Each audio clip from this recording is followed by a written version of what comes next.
Hey, what's going on, guys? Welcome on back to Football Therapy with me, your host, Jan. I hope you're doing well. I really do hope that on this episode of Chelsea news, of course, the Schadenfreude scale is on the floor because then a single VAR decision, they may have handed Arsenal Football Club the Premier League title and kept Tottenham in the division and not relegate them, which is a double sickener. But hey, let's park that. Let's cleanse ourselves. And let's talk about Chelsea. And in today's content here on Football Therapy, we are discussing, of course, the ever developing story of Chelsea's managerial appointment, the next one, maybe some transfers. And of course, we are on the run-up now to an FA Cup final, which feels kind of weird, because it feels like we're going to get slapped by Man City. Maybe not. We're going to do, there's an article on that. Maybe it's hopium, but something from The Athletic. And are we just going to lose and distract Man City enough so they can't take the title away from Arsenal? I think pretty much it's done now. Arsenal have to beat Burnley and Palace, and they've won the league. Absolute sickener. But anyway, we're going to get into Chelsea news today, citing sources from Sky Sports, via X, The Athletic, and the Eye newspaper, which I never really get. Impartial news, intelligent debate. We'll see. That's their slogan. Anyway, let's get into it. Alright, my gangsters. First of all, courtesy of @CFC Pyth on X, here we go, the social media platform formerly known as Twitter. Chelsea would like the new... This is coming from Sky Cava, who, by the way, is definitely a briefy boy.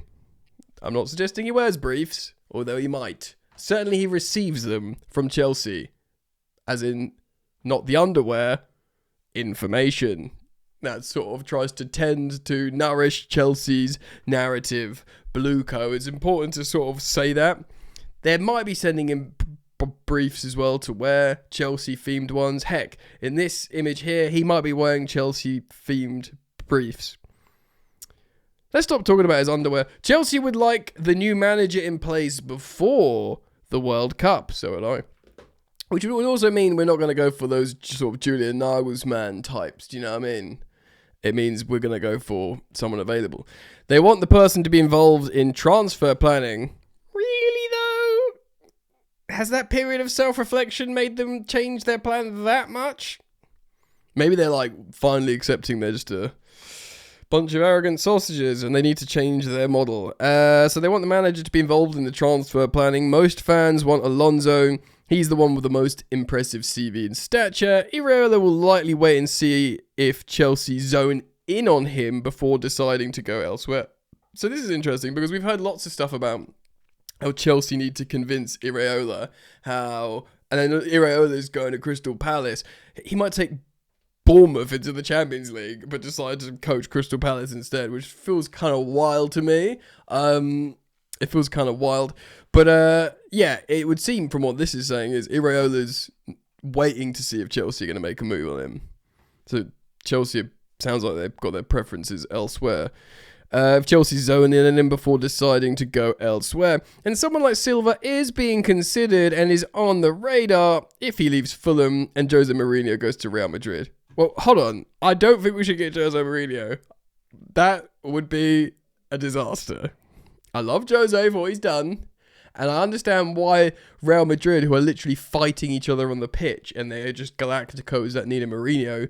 We need like a Xabi Alonso. We don't need a Mourinho. These young, fragile Chelsea players, the last thing they need is Mourinho. I think Real Madrid's already quite literally like a war zone. They're fighting each other. You might as well throw that Mourinho grenade in. But with us, no. They're delicate little players. They need like nurturing.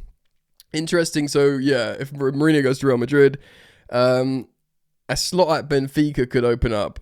Where his agents have good contacts too. Sorry, so he's talking about if Mourinho goes to Real Madrid, that Marco Silva, who incidentally was dubbed the mini Mourinho, could go and manage Benfica, which I guess middle class Premier League job. Benfica, what's better?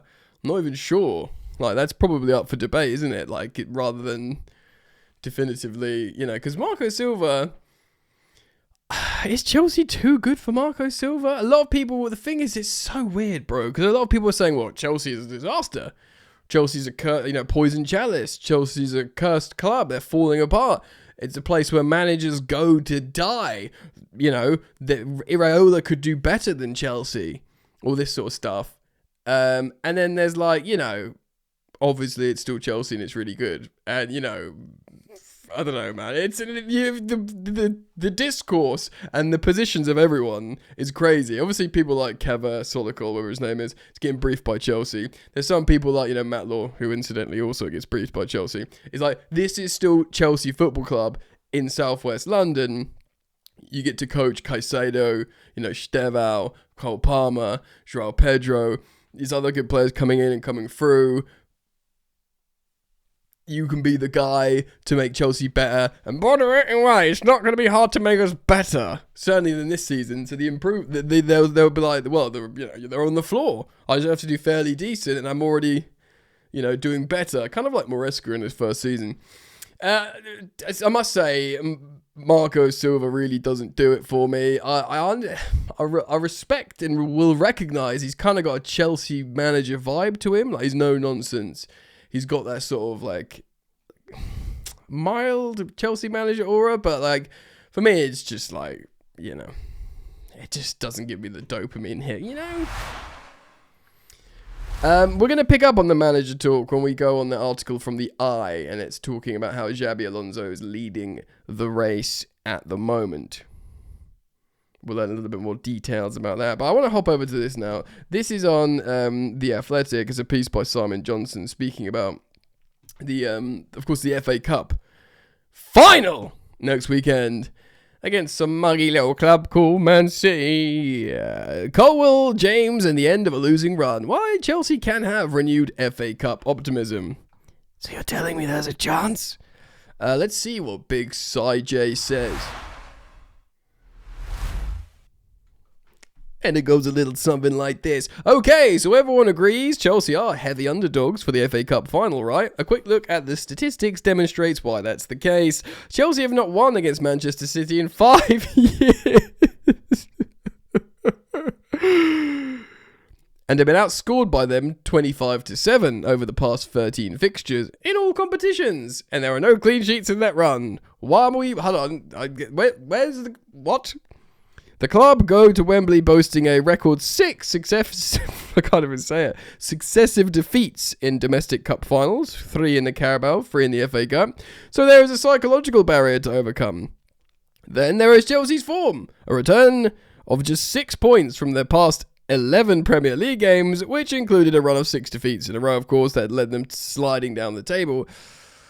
And yet, football always has a knack of providing some hope. Their losing streak in the league ended with a 1-1 draw away at Anfield on Saturday, possibly leading to fans to think, what if? Here are 5 positives from Anfield to take into the showpiece occasion.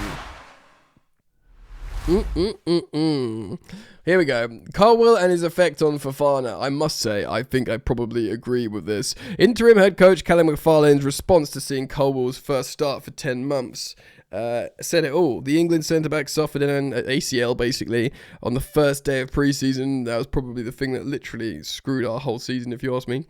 He made his comeback, of course, for 45 minutes, and then he started at the weekend. He was exceptional, McFarlane said. He's been injured for a long time. The first 90 minutes, Anfield away, when the team aren't particularly in their best form, to go in and put that level of performance, it doesn't just show his level of talent and quality, it shows his mentality. Pressed on whether he's a chance to start against City, McFarlane said, definitely. Go on, Shane. Go on, Shane. Imagine if you just sort of clock in on one of my videos now and just say, who's Shane? You know? That will raise eyebrows, given Colwill does not have much match action behind him, and facing Erling Haaland with a trophy at stake should be tougher than coming up against Cody Gakpo, who started up front for Liverpool. But it's the measure of Colwill's importance to Chelsea that is being considered. His absence and the negative impact it had on the entire season has not been appreciated outside Stamford Bridge. We know though, gang, don't we?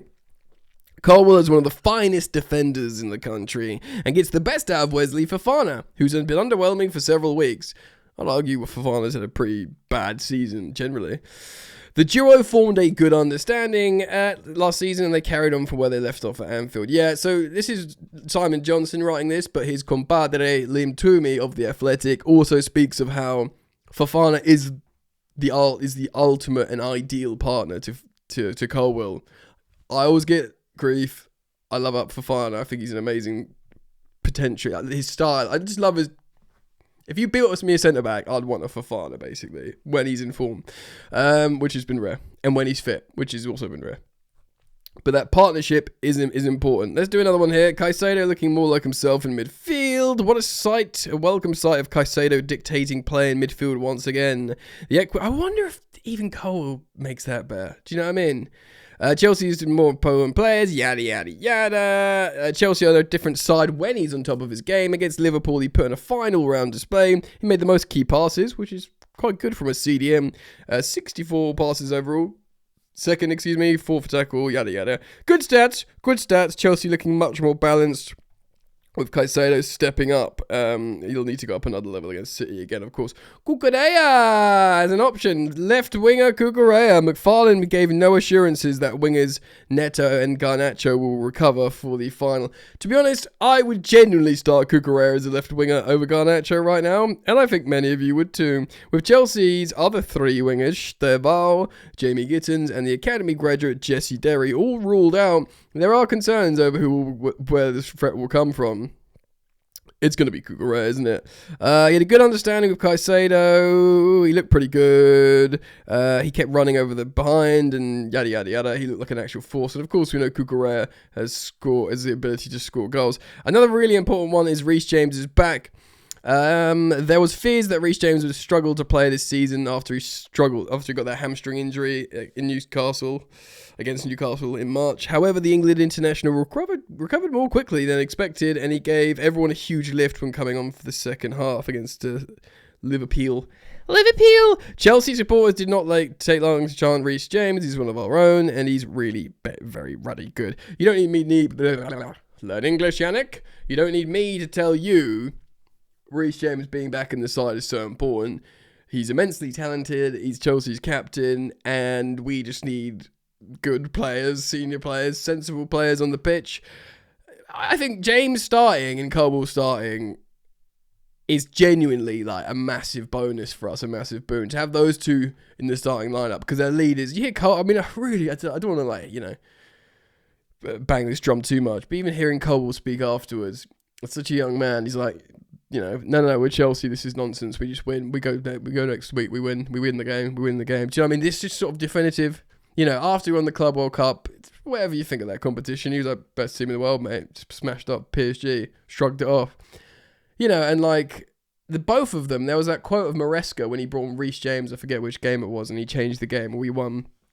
And Maresca said, he is like Cole Palmer for us, And at the time, Caicedo was amazing. He's like Caicedo. He's like our best player up there with Cole. He said, if Reece James is there, he needs to be on the pitch. Because apparently when Reece was coming on, said to Maresca, don't worry, Gaffer, I'll sort this out. We're going to win the game. And he went on and he was excellent and Chelsea won the game. Having these kind of characters in starting the pitch, like, no, bollocks, guys. Excuse my French. If you excuse my French. We're going to go and win this. No, we win this. Stop freaking out. No, calm down. We're going to go and win this now. And like Colwell's, we'll be prepared for next week. We're going to win the game. We're going to win the FA Cup. It's just nice. And finally, the losing run is over. 6 losses in a row. It's not much to get excited about when Chelsea going into an FA Cup final having lost 7 league games in a row for only the second time in their history. That would have been worse. So, it's been an achievement. After the Nottingham Forest loss to their B team, which still stings. That was the game that effed us up.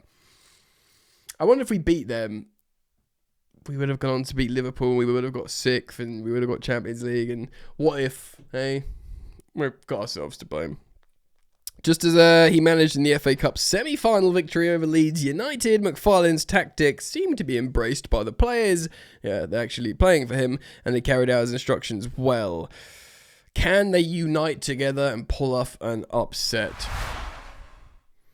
Well, there's plenty of positive reasons there, and I do enjoy reading those, and we will, of course, preview the game more properly once we've heard the pre-match press conference later in the week. But there is a chance, if, for example, Man City win they got a midweek game, haven't they, against Palace or something? If they win that and they keep within 2 points of Arsenal, they'll be obligated to keep their sort of vision elsewhere on the Premier League title. Although, what becomes more important? If it's out of your hands, do you prioritise the FA Cup? Because now you're hoping Arsenal either draw or lose to either Burnley or Palace. And Burnley are now probably the worst team in the league. Chelsea's trying a bit of form.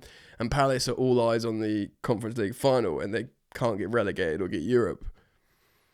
So yeah, you'd probably think Man City would prioritise the FA Cup now, which is a real burger for us. Alright, bet what we're going to do, fam. Here we go. Full gangster for this next one. Xabi Alonso leads 3-horse race for Chelsea job and what it means for transfers. So this is the Eye. Impartial news, intelligent debate. We'll see, mate. We will see. There he is, the big Spaniard himself, who Chelsea are hoping to appoint. Let's find out what's being said in this article by Mark Douglas, who's apparently the Northern football correspondent. Well, Chelsea is not Northern, unless he's Northern, and we didn't need to know that. He writes the following. Xabi Alonso has emerged as the front-runner for Chelsea job in a move that indicates the club are willing to cede more power to the manager over recruitment. I'm just going to quickly check the current odds, because he's becoming more and more favourite. Is he? Yeah, I mean, now he's like a runaway favourite. He's like 6-4, and then the next favourite is, oddly, Felipe Luis at like 3 or 4-1. So like he's like a runaway favourite at the moment. I guess this is all subject to change, right? The Eye paper understands that the Blues are showing serious interest in the former Leverkusen and Real Madrid boss Alonso, who is open to the prospect of the move of Stamford Bridge despite the travails of previous managers Maresca and Liam Rosenior. Chelsea have other candidates, Fulham's Marco Silva, meh, and Bournemouth's soon-to-be free agent Andone Iraola. They're both of interest, but Alonso has some high-profile backing inside the ownership group. Spoke about that yesterday, didn't we? Shout out Cy Phillips' Substack. Would be something, this would be a coup if we could get him. I would tend to agree. He's one of the hottest managerial properties on the market. And do you know what? Sometimes, yeah. I listen to loads of football podcasts all the time. All the ruddy time when I'm doing stuff around the house, on runs, just walking about, getting my shopping done. I've always got my headphones on. I love listening to football podcasts. There's one I love called The Football Ramble. And they sort of, understandably sticking the boot into Chelsea for a while. Like everyone else. I don't take it personally. But there was a moment where I think it was David Cartledge, just one of the rotating sort of guests and one of the hosts, were talking about Xabi Alonso to Chelsea, and they laughed at even the idea that it might happen. They said they just laughed. They were talking about, previously have no idea who could go to Chelsea, but then his name come up and they will laugh, and they're like, no. And they absolutely all brushed it away. Absolutely no chance. So part of me is thinking, F you, man. I hope we get him, and I can't wait to hear that guy back on the podcast and reacting to, they can pull a big manager still. Rub it in that guy's face. He might also be an option for Arne Slot, if Arne Slot leaves Liverpool, rather, excuse me. Though at the moment they're trying to plan to retain him for next season, despite the club's apparent regression. Guys, keep Arne Slot. I was worried when we played them and they all booed his decision to take Ngamoa off. No, be nice. We want him to stay for another season. Don't make FSG and the board sack Arne Slot. He stays for another season, please, so you don't bully in our target. Alonso wants to get back into management this summer, so it is unlikely to hang on in case that stance changes, especially if we've got the negotiations now and we start planning. Get it in, man. Do you know what I mean? Early indications are that Chelsea would have to have an appointment lined up for shortly after the end of the campaign, with a potentially substantial rebuild job ahead of the summer. I tend to agree on that. I do think it is quite a big rebuild job. There was all this, Chelsea are nearly there, they just need one or two. I swear we've been in that vortex for years.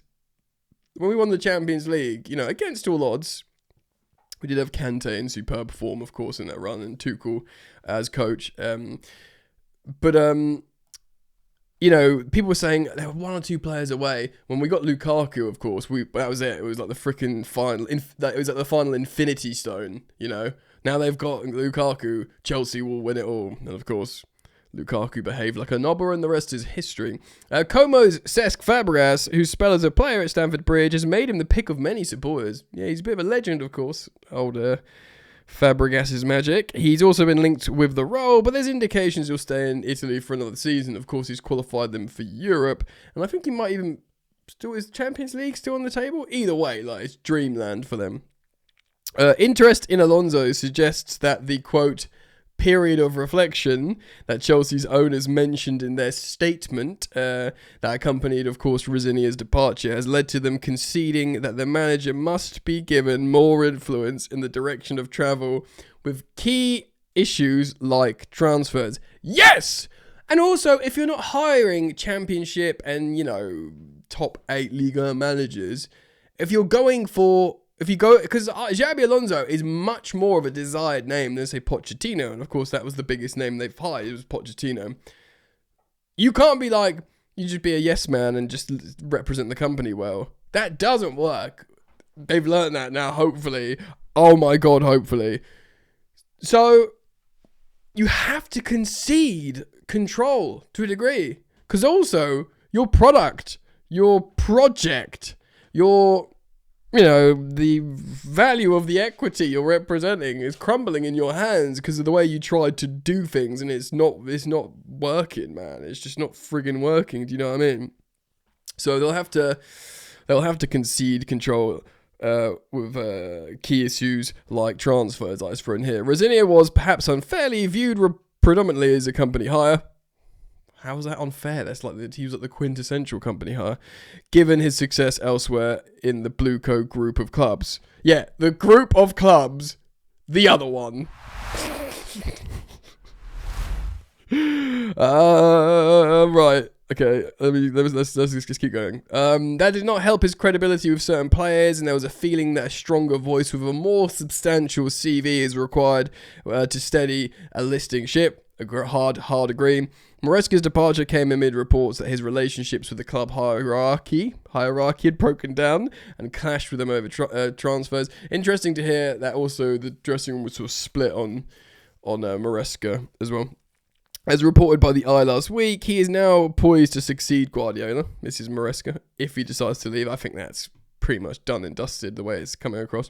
It's highly unlikely that Alonso would even entertain the idea of joining Chelsea if he was to be similarly undermined on recruitment, especially with the Blues facing a huge close season for overhauling their squad.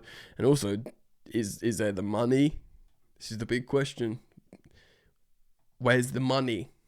Apparently the Club World Cup money has been utilised in the next set of accounts, but still, there is no Champions League. If you're lucky, there's Europa League, which is like a tiny bit of money. The Conference League is negligible. It's not worth the money. I was happy we were in it to win it and complete the set. The first club to win every single trophy available. No issues. Done. But the money you earn is nothing, and it's almost not worth travelling around to friggin' Kazakhstan every Thursday to screw up your league season. We've won it now. I genuinely would probably rather not be in it. And that's me as a content creator that covers Chelsea, that relies on Chelsea games to pay my bills. But as a fan, I need Chelsea to be just good again. I can't cover my beloved club just being ripped apart. There's question marks over the future stars such as Fernandes. Yeah, he might go. Palmer, he won't go. I'll put the farm on that. With Chelsea senior players set to miss out on significant bonuses for Champions League football next season. Yeah, this is interesting. So, Matt Law of The Telegraph did say on the London is Blue podcast that it's between 20 and 25% pay reduction when there's no Champions League, which is like hella significant. I mean, in a way, actually, if you look at it from a club perspective, you talk about where's the money, no Champions League. Well, it's kind of there. It's kind of taken away. It's kind of, if you look at it from that perspective, it's kind of there. It's just not in the. It's been taken out of the players' salaries, and that's what's compensating the club. Look, if you don't do it, we ain't going to take the hit. You're a Champions League club. It is all a bit. It's in theory, it works great, doesn't it? But in practice, you get this season. Yeah, that's what happens. Yeah. Let's land this news plane. The Blues have an ambitious transfer targets themselves. They have ambitious transfer targets, including Elliot Anderson, who's of course also being targeted by Man City and Man United. But those appear unrealistic, while the club are perceived to be in turmoil off the field. Yeah, we are very turmoily.